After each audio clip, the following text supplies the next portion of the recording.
Let me see here. Live streaming. No, no, no, no, no, no, no, no.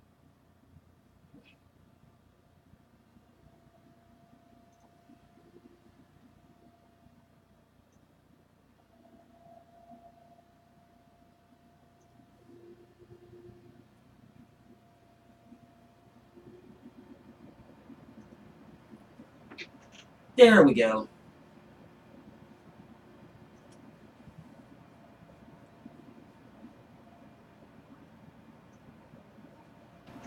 There.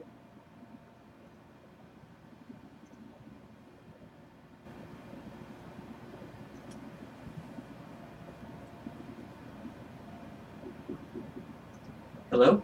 Hello, hello, hello.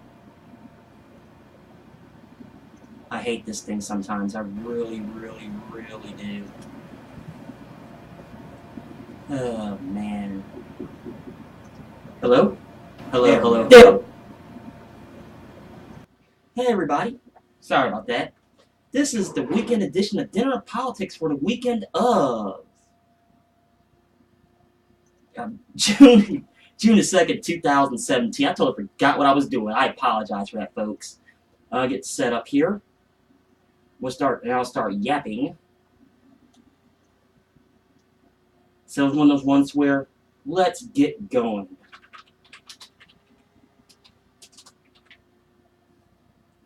As it go one more place here real fast, and we'll get started.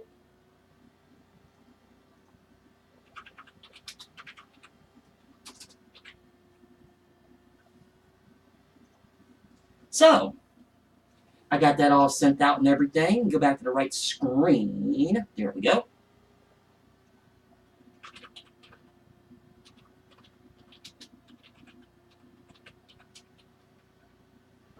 And I can't type all of a sudden. And it's one of those ones to where, what can you do? Now, the dinner tonight, if you really must know, it is shake and bake pork chops with poor man's beef noodles and gravy. Now, you're probably what I'm drinking here, and I'll tell you here momentarily, with some pepper on here. That is the Tanglefoot India Pale Ale. This is from the Royal Docks Brewing Company. They're located in Canton, Ohio. Now, I have not done a review on it yet, only because, make sure I got sound, only because I'm actually waiting a week to do it. I've been really, really busy. I hate that sometimes. Now, going on about this week in politics, we opened it up this week in Paris. With the whole thing with Donald Trump pulling out of the Paris Climate Accords. Now, I have a question for everyone. If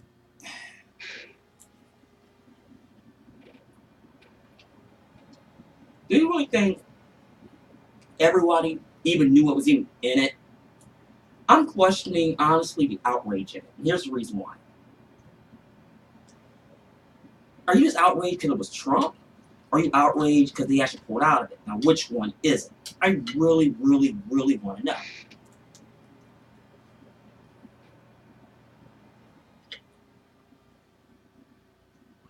I know drunken one just popped in and said, I'm about to pack my face too, but if you're still on like you're done eating, I'll catch up with you. Thank you. I rarely have somebody watching when I'm on. Now, this whole Paris deal, I'm just questioning the outrage.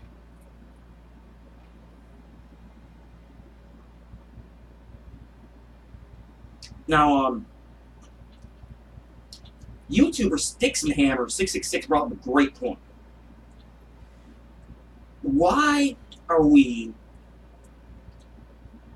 I mean, I understand helping third world countries as far as like humanitarian aid. I'm good with that. Honestly, we need to be doing that. But if they want to do wind and solar there as the end user, will it even get to that point where we make it to them?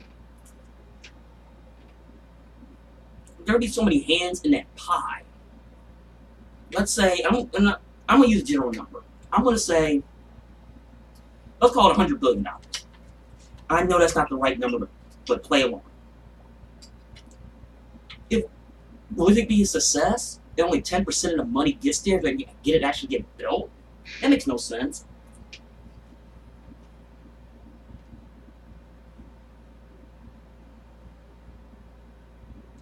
This is one of those ones to where, you know, like I said, I'm just questioning outrage. Now, moving on, I'm gonna.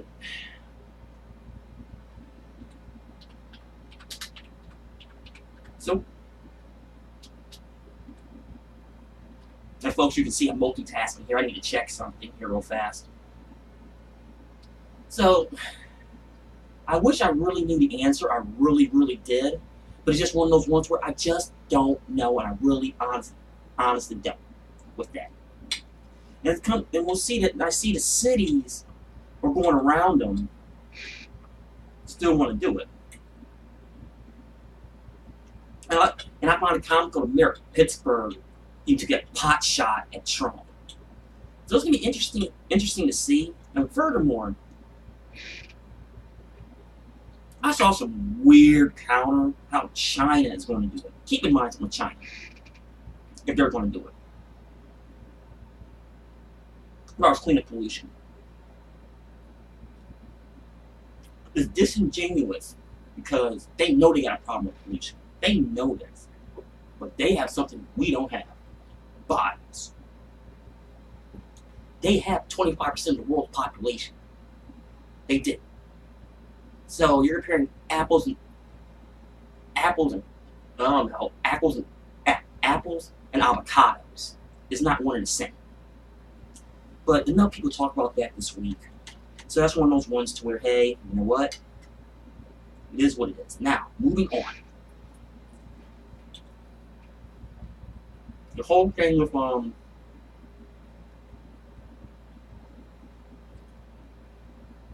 Kathy Griffin. Now, I'm going to say this. She shouldn't have did what she did. And before anybody who's watched this either live or later on jumps in about the whole Ted Nugent thing, I'm going to say the exact same thing I said then.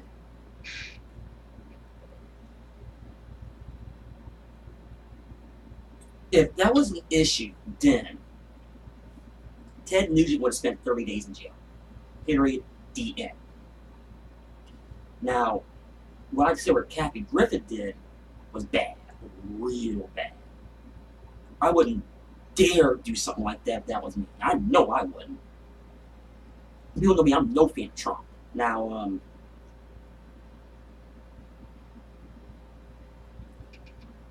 if that was, swap that out with Hillary Clinton, she'd be sitting in jail right now. Guaranteed. Guaranteed. If Clinton was president. And we all know that. So it's one of those ones where, man, those noodles got cold quick. It's one of those ones to where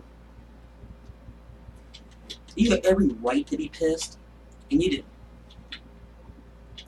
But people's already reamed her over the coals way better than I can, so I'm going to jump off on that subject. Now, next order of business. The whole LeBron James situation. Now, I uploaded a video earlier today that I filmed on Friday about this. And I looked at it not from a political standpoint, a racial standpoint. I looked at it as a resident of Akron, Ohio. I said what I had to say, and I need to actually start sharing that so people get mad at me. But it's one of those ones to where he's trying to backdoor the race card. He really is. And I know he's smarter than that. Unless that education from St. Vincent St. Mary wasn't very good. I don't know. I wish I could answer that question for you folks. Ugh. And they're playing, I think they start playing here about an hour or so. I might pop in on that game for 20 minutes or so. You know, I'm not the big NBA guy, college basketball. Excuse me. So we'll see. Then, something I want to talk about. And I've jumped on one time before. Bill Maher. Now look, guys. I've always said this about Maher.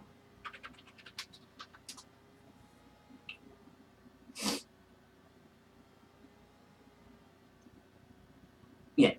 So it's one of those one. What I was gonna say is the one thing about Maher is this. I consider him being that Dennis Miller category of comedians. You have to laugh at himself, laugh at his own joke, get everybody else to laugh. Now, the one thing with Maher pissed me off about this, he had one hell of a show with politically incorrect. He really did. That was one hell of a show. But here's the deal. You fucks that up, go over to HBO. I know you're sitting high in the hall room and out of Studio City. Even though you're across the hall from Price is Right. But it's, gotta check my sound there, sorry folks. I just find it so comical about what he said. And I got a newsflash for you, Mar, and I said this years ago about you. You do not, and never will, speak for the black community. You never will. Just because you date exclusively black women doesn't give you the authority on it. Sorry, man, the game doesn't work that way. Now, will you be fired? Probably not. And I'm good with that. Continue to hang yourself, man. And that's what you're going to do. You're going to hang yourself to a point that you have no rope left. And when that happens, your career will be over. And it was really comical about the whole thing with Maher. I just happened to get on the Roots Facebook page. I did. Because they played the race card left and right. And the Maher defenders were all over the place. And they don't realize they're using him for money. He's using black Americans for money. No. And that's what he got to do to survive? Okay. And that's how he pay the bills, fine. But he sure as hell is not authority. And I feel so badly for that senator from Oklahoma he had on there. Because when I watched it, I'm thinking to myself, oh, God, he tried to trap him. Man, he tried to trap him. You want, with him, he's getting openly blasted. And you should be. Because trust me, you say you're a liberal, you're throwing phrases like that around, then the same community that you're trying to defend, you're throwing them under the bus and insulting their intelligence. So I promise you, you got a lot of pull. But I'm going to use your contemporary, Dennis Miller. If Dennis Miller came out and said that, holy hell would have been raised. Why? The letter next to their name. There's the difference. I think phrases like that shouldn't be used at all. That, the N-word, the C-word, and I'm not talking about cuck off either. No, words like that, unless it's in, okay. Well, the last one, depending on how the context is in. But it's one of those ones to where you really think he's going to get a pass. And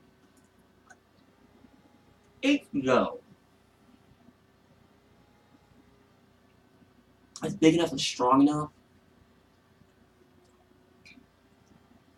to let him, like I said, basically like Maher.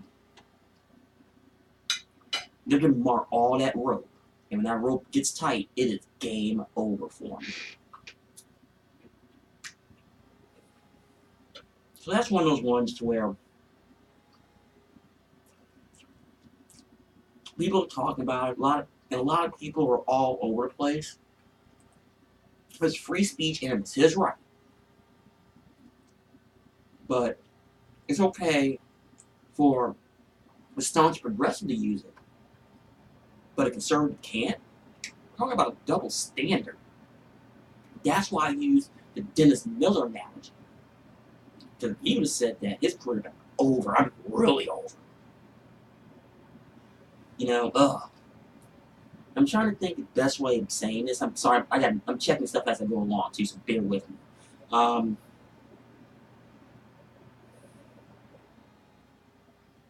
Trying to think here what else went on this week. Oh yeah, Portland. Now over in Portland,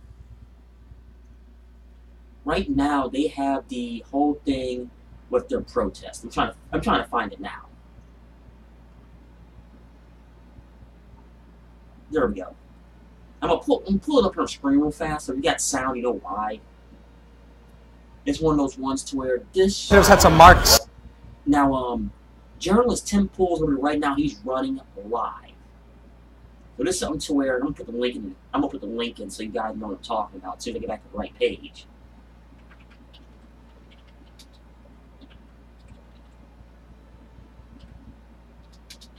I think that's right, so let me double check one thing here real quick.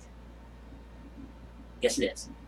The Antifa free speech riot in Portland. You know, what I've seen of it so far, at least the parts I've seen, it's been pretty much like a typical protest of theirs. But this group scares the Jesus out of me. When they first popped up in this country, I started doing the research right after what happened in Berkeley. If they actually get organized, and when the raffles start coming in, I'm not talking about these yuppies, kids in basements in suburbia going out here to protest. I'm not talking about that. If they start doing severe violence, like that one guy, I want to say it was in Sacramento, had one of their people hit him with a block and almost killed him. I think it was Sacramento. Something like that could have killed the guy. I'm talking like serious violence, bombings, you know, almost like murder. I don't want to come out and say murder because I haven't seen it yet. Here's the problem with if that happens. Their defenders would come out of the woodwork and say, well, Trump was president, so therefore it's justified. No violence is justified. Nowhere. Unless it's an outright countrywide revolution. And I'm talking about overthrowing the government. And I'm not saying to do that. I'm not. It's one of those ones to where you just can't do stuff like that, especially this group. Now, like I said, watching what I've seen so far, it looked pretty mundane. So tomorrow, or late tonight, right before I go to bed, I got to jump back on Tim Pool's YouTube channel. It should be done and over with by then. So I'll go back and watch some of it. And I know I'm going to recap tomorrow right around 6 p.m. So that'd be good. Just to see what happened. Anything bad happened. As far as online, at least on Facebook, I haven't really seen anybody talk about it today. But like I said, you don't want, trust me, you don't want them to get out of hand.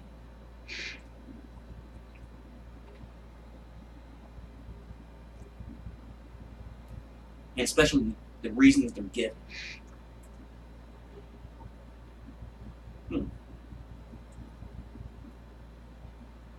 Sorry about that, I hit a bump. It's one of those ones to where this group can do more to harm Team Blue than anything else. But let me tell you something. I've said it before in one of my videos. The moment they start bombing, which is going to be the end game with them, I already know it is. You just read like a Trump. And Team Blue has no idea to blame themselves for that. They should put their foot down. But let me tell you something. This country puts up with a lot of bullshit. As you can sound, they put up a lot of bullshit, but that would never be one of them. We gotta go back in time, way back in time. See something like that in this country, and it's like I can't. For the life of me, I can't remember what it was. I really, really can't, and it makes me mad. But no, no, no. That's bad news. Bad, bad news. But as you can see, I'm getting nearly almost done with my dinner. I've talked on here a little bit, probably about 20, 25 minutes or so. No problem. But I'm gonna get off here. It was a great dinner. I thank you for sitting down and watching with me, watching me eat and talk. Drunken one, I thank you for stopping by, saying hello. But I'm gonna get off here. I thank you for watching, and always be careful and remember, fear the road.